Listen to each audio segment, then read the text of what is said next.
On this episode of Weak Points, it's more motherfucking NES games that you need to play.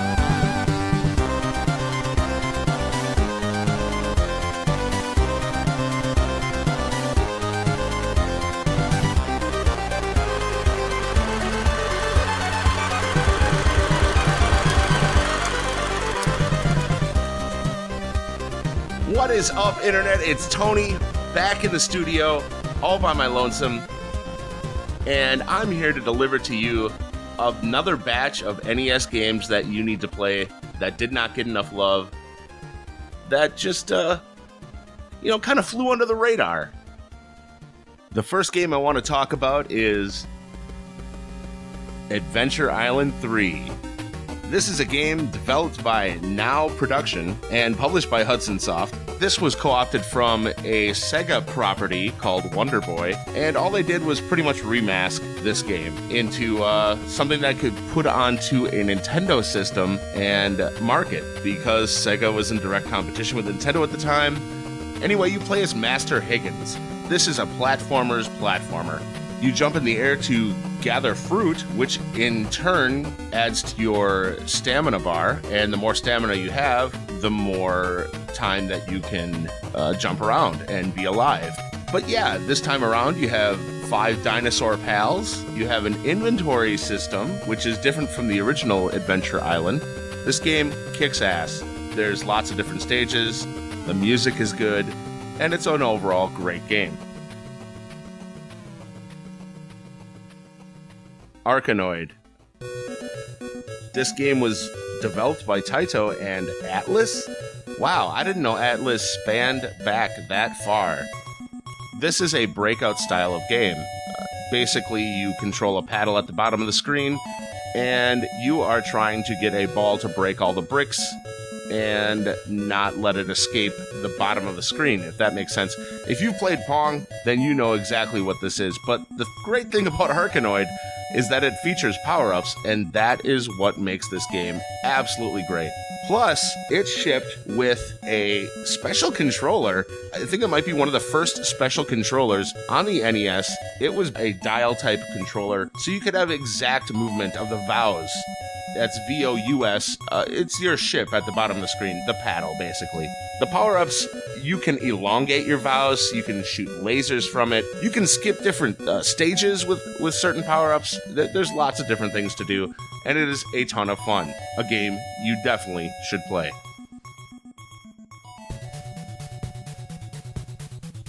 Batman. Oh, wow. Now, this game was amazing. Back when I was a kid, I loved the fuck out of this game. This was developed and published by Sunsoft, and this is when they were on fire. I'm telling you, the composition by Naoki Kodaka was gritty and exactly what this game needed. Dark atmosphere. Music goes with it. It's amazing. This came out in America in 1990, and to my knowledge, this was the best superhero game to come out to date. You felt like Batman when you were playing it. The usage of dark colors and the atmosphere brought you along with it. Basically, you're Batman. You have 3 different sub-weapons. There's a batarang, also a gun that splits into 3 different projectiles and shoots forward very fast. And then you have another gun? I'm not sure. It's been a while since I've played. But this game not only has the challenge, but the graphics and the sound to boot, along with some special cutscenes that are reminiscent of Ninja Gaiden. Honestly, this game has it all. If you have any reservations at all, put them to bed. Actually, both of the Batman games on the NES are superb. Pick it up, play it, and love it.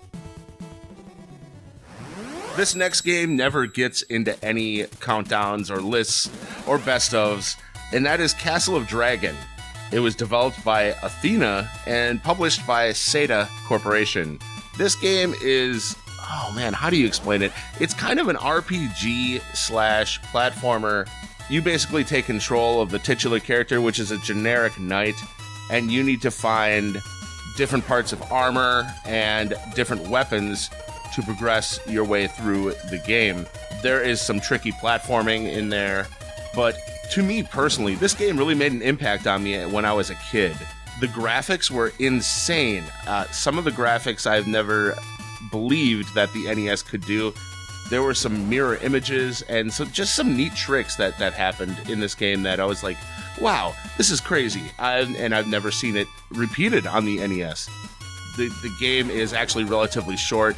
If you know what you're doing, you can beat it within, 15 minutes or so. Anyway, pick it up. Get the walkthrough from GameFAQs and beat your way through it, like I did when I was a kid. Well, I didn't have GameFAQs, but whatever. I think you'll have a good time. Codename Viper. This game, developed by Arc System Works and Capcom, well, Capcom took care of the sound anyway, and published by Capcom, this game was, a quintessential Rolling Thunder knockoff for the NES.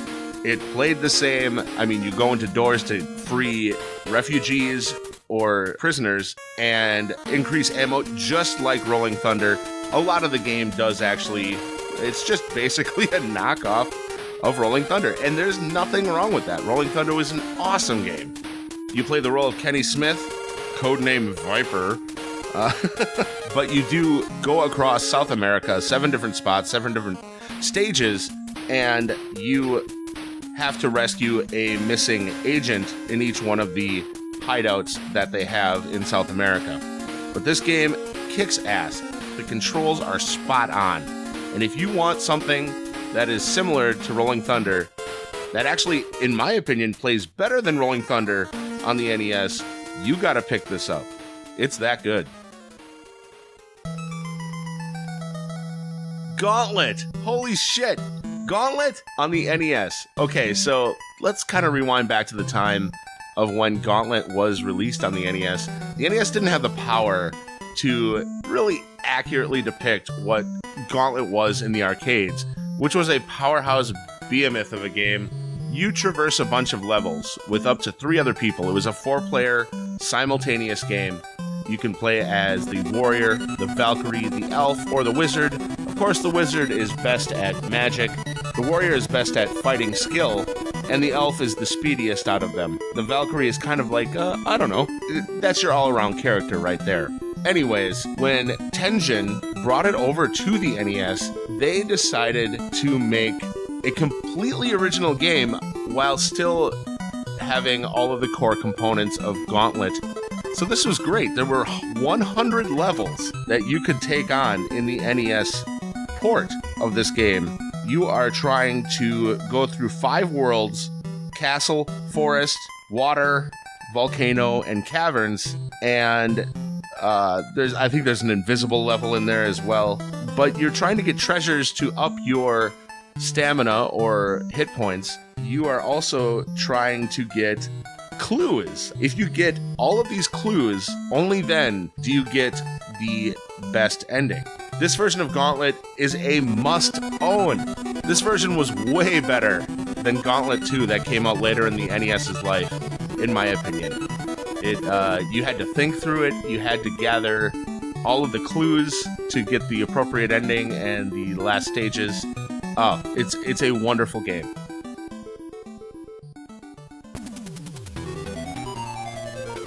We're talking G.I. Joe, baby. That's right. This game here, the original G.I. Joe, we're not talking the Capcom one, because for once, the Capcom game actually doesn't rule as hard as the one developed by Kid and published by Taxan. Who would have thought? Little side note here, Ken Lobb, who went on to be a very prominent figure in Nintendo of America, was the producer and the designer of this game. This was released in January of 1991, only in America. This is a run-and-gun game. You can bring 3 different G.I. Joe characters into each level. The roster consists of, initially anyway, Duke, Snake Eyes, Blizzard, Captain Gridiron, and Rock and Roll. There's also another playable character, Hawk, but he's only playable in the final stage. enemy bosses, man, you've got Metalhead, Overlord, Voltar, Destro, Cobra Commander. Holy shit, this is a dream for any fanboy back in the day. And your characters, you have 3 different departments that you need to worry about and can upgrade throughout the game by picking up different power-ups. Your firepower, your jumping, and your stamina, each of which is important, and each one of your characters excel in one area or another. Amazing. Graphics and sound are on point, and it's just really fun. The next game is Gradius, or Gradius. I don't know how you say it. It doesn't matter to me anyway. But wow, is this a grandpappy. A shooter's shooter, if you will. One of the first shooters to ever implement a power-up system. You collect power-ups from enemies that you shoot, and it is reflected right on the bottom of the screen. You play the role of the Vic Viper, that's the name of the ship. This was, of course, developed and published by Konami. Not only is this game rich in gameplay, really adding a lot to the genre of shooters, but I do believe it's the first game to feature the Konami code. The famous up, up, down, down, left, right, BA code. It'll net you 30 lives. And of course, select start if you have friends. Which I didn't. Clacks. Oh man, back in the day, Atari games ruled. They were so good, especially in this time frame. They were really, really doing some good things. But Atari Games developed and published this game on the NES. This came out in 1989, and how do I explain this to you? Okay, you have a conveyor belt of tiles that come towards you. And who you are is a paddle that gets to move left or right through 5 different slots on this conveyor belt. So it's 5 slots wide, and you can move these different tiles into a basin below. You can carry up to 5 different tiles on your paddle. Anything past that and your weight is exceeded, the tile will be thrown away. Losing conditions are 3 thrown away tiles, either by missing them or having your paddle 5 deep and not being able to catch one, or filling up your entire basin. But the way you clear away tiles is 3 in a row, same color. So it seems pretty simple, but there are lots of things to look out for. Additional colors will be added to the mix, and also with each level you have an objective. So one of the first levels actually is just get 3 claxes, and a clax is a matchup of 3 different tiles of the same color, at least. So as you go along in the game, you need to make 3 different matches of 5 in a row, which is actually kind of hard when you have 6 different colors coming down the conveyor belt to you. You can also get diagonal matches, make 3 different diagonal matches. And I don't know, there's warps in the game. It is just one of the best puzzle games, in my opinion, of all time. This game is a beautiful brain teaser, and I'll play it anytime against anyone, and that includes you. Princess Tomato in the Salad Kingdom. This game was developed and published by Hudson Soft. They were really, really busy back in the day, not only with kicking off the TurboGrafx, but they were also very busy with the NES. They were playing all the fields, had their fingers in every pie. With the last entry that I had, the 29 most underrated games on the NES, I had said that there might not be that many point-and-click games along the same means of Maniac Mansion, Uninvited, and Shadowgate, and Deja Vu. But I was wrong. I totally had overlooked Princess Tomato and the Salad Kingdom, and that's what this is. A point-and-click puzzle game. You talk to a lot of NPCs, you move screen by screen. Everything's pretty static. You take the role of Sir Cucumber. He's a knight. King Broccoli, he wants you to defeat the evil Minister Pumpkin, who had kidnapped Princess Tomato. Early on, you get Percy, who's a baby persimmon, and he'll offer you a little bit of advice and help you along with the early parts of the game. If you like point-and-click adventure games, story-based games, this game, it's a little bit pricey, but I recommend it wholeheartedly. Go out there, seek it out, and you can have a lot of fun with this.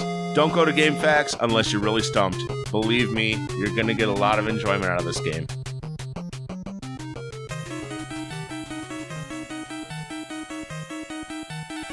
I don't know how many best of games lists that this one is on, but Mighty Bomb Jack. This game meant a lot to me as a kid growing up. You're this Mickey Mouse ass looking character with a cape, jumping around levels, and as you jump off of certain tiles on the floor, the secrets would be revealed, and you can open up treasure chests by jumping off of them. You also had one of the best control schemes of all time. As you jump, you have this incredibly floaty mechanic. As you hit that jump button, you halt your descent to the ground, and you can make precise movements with the D-pad and that mechanic. Make no mistake, this game gets really, really hard. I believe there's like 17 or 18 levels to this game, and you can perform different maneuvers as your suit changes color. Also, this is one of the games that you could be too greedy in. It would send you to a room, a single solitary room, where there are lots of enemies, and you have to jump 100 times in order to exit the room. I don't know, this game is incredibly deep. Not many people talk about it, and I think it's just a great time. Check it out. Kicks. This is another, I don't know if I want to call it a puzzle game, but it's kind of, I guess, an arcade game. It was released and developed by Taito in '81. It came to the NES in 1991.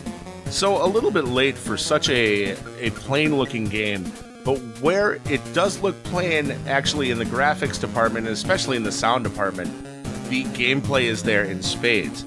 You control some sort of spaceship that can move around the edge of the screen, and of course you have 4 edges of the screen to start out.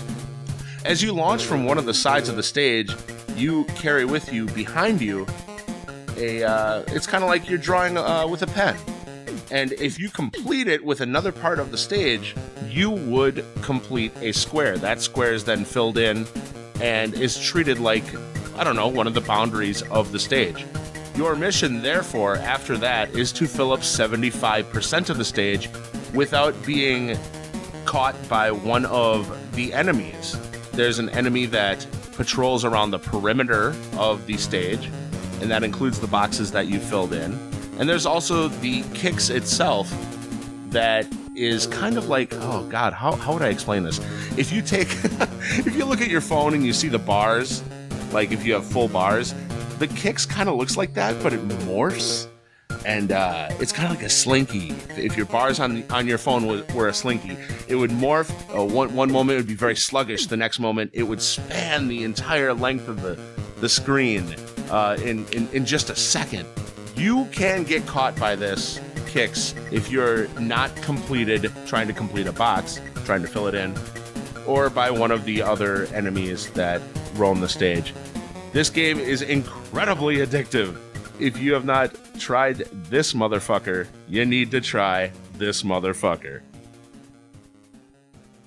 Did you think we'd get through here without a Rare game being mentioned? No. Snake, Rattle, and Roll. Developed by Rare, actually. Published by Nintendo. This is a platforming game that you play the part of a snake. It's isometric view, so it's a 3/4 view, kind of top down. There are lots of different hazards on the screen, and as you explore, more hazards come up. Back in the day, it was a really original premise. You didn't get many isometric games, but that is something that Rare was really known for, especially on the ZX Spectrum or the ZX Spectrum in Europe when they were first getting started out. I've never beaten this motherfucking game. It's hard. It's Nintendo hard. I do enjoy playing it every single time. The music is jazzy and good. It makes you feel great. And the controls, well, isometric, I guess that's one problem I do have with this game. It's a little hard at first until you get used to it. After you get used to it, this game is a load of fun. So that is my list. What did you think? I don't know. All these games I think should get a nod in one way or another. Back here by myself, it's not as cold as it was on episode 7. The studio is finally complete here. We have 3 good mics, and I don't know. I don't know what else to say. I love all of you that listen to this, and we love getting mail. We love getting correspondence. We're going to respond to you in each episode or with episodes of Weak Points. Conversely, if you know me, Octavius Farnsworth or Anthony Schwader, let me know if you want to be on an episode and you want to talk about something specific. Man, that's what these episodes of Weak Points are all about. We'll take a half hour, we'll drink some beer, we'll discuss something. I want to give a shout out on this recording to my late friend, Samantha Jo Wilsing. She was going to do an episode of Undertale with me back here, but she ended up taking her own life last year, and it's been really hard to deal with. So, I have nothing but good memories of you, Sammy, and I'll be doing that episode of Undertale with you when I move on from this life. R.I.P., baby. I love you. Man, I hope I entertained you. I hope I had some good suggestions for you to boot up the emulator or take some old cartridges out and play them on the NES. Man, this is the system I grew up with. Oh, it's so good. All right, y'all. Take care from Game and Movie Podcast. Motherfucker. Episode 8 coming out soon. 2017.